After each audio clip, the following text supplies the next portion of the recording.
it when I was a little boy 14 years ago. And first time I really remember hearing it, and the message I heard 14 years ago, Jesus is coming.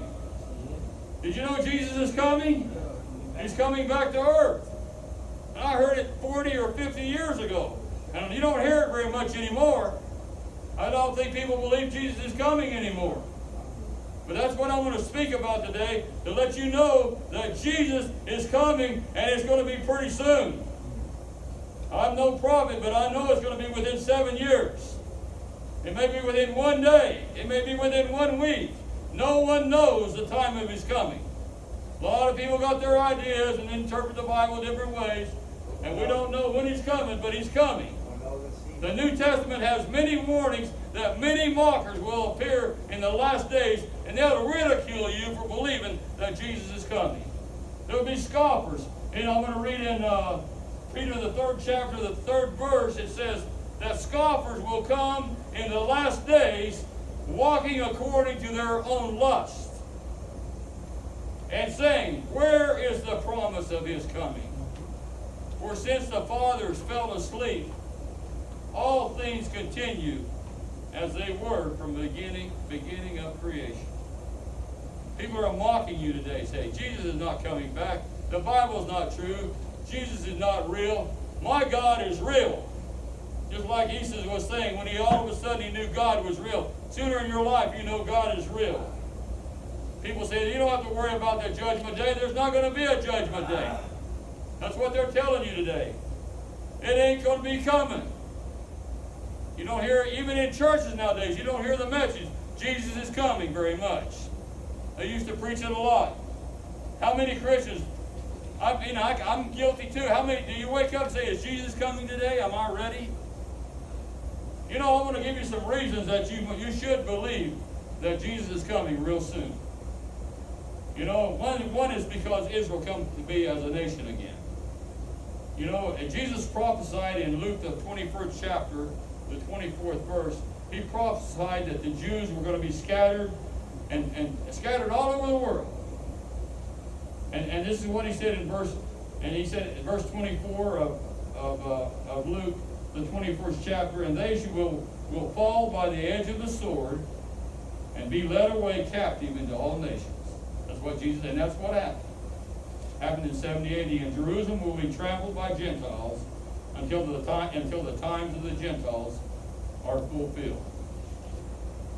And they also prophesied that, you know, that the nation of Israel was formed on May 14, 1948. And some people call Israel God's time clock. Because the Bible prophesied that many years the nation of Israel would dwell outside of their country for many, many years, and after some time had passed, they would return to their land. And their prediction was exact, and it was really a supernatural happening of our kind. They were living away from Israel for 1,900 years. 1,900 years, and there they are today. And one of the things they did, they brought Hebrew back. Hebrew is a national language of Israel. And Hebrew was almost extinct. And there are a lot of people speaking Hebrew today. And hundreds of passages of the Bible predict the return of Israel to the land of Palestine. I'm going to read a couple of them. One is in Ezekiel, the 20th chapter, the 34th verse.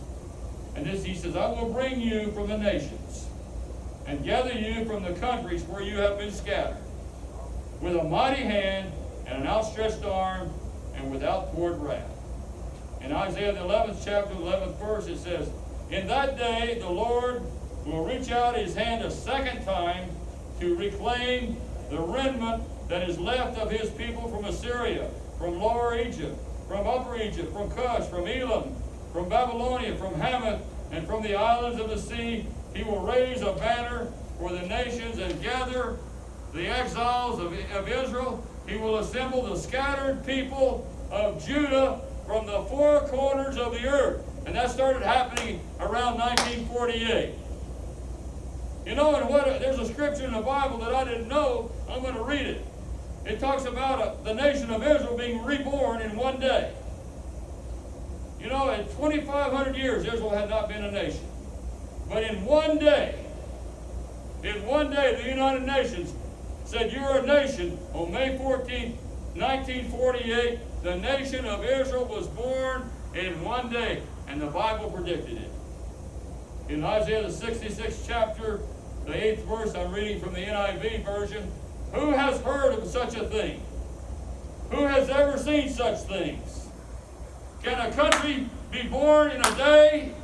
Can a country be born in a day? Or a nation be brought forth in a moment?" That sure can be. It happened in 1948, May 14th. That's what happened. The nation was born in a day. Yet no sooner is Zion in labor than she gives birth to her children. Another thing that happens to let you know that Jesus is coming back real soon is the morality we have. There's not much morality around. You know, it's like, it says, it reads in Timothy the 3rd chapter, the fourth verse through the 4th verse. "But know this, that in the last days, perilous times will come, for men will be lovers of themselves, lovers of money." How many people love money? Boasters. How many people boast? Proud. How many people are proud? Blasphemers. Disobedient to parents. Do we have any of that today? Oh man, we have a lot of that, don't we? Unthankful. How many people are not even thankful? Unholy. Unloving. So many people hate, they don't have no love in them. Unforgiving. They won't forgive you.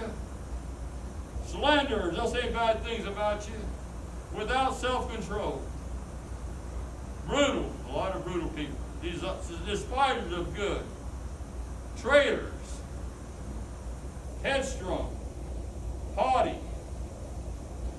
Lovers of pleasure rather than lovers of God. Most of the people out there today are loving pleasure. They're not loving God. And that's a sign of the end times, you know it?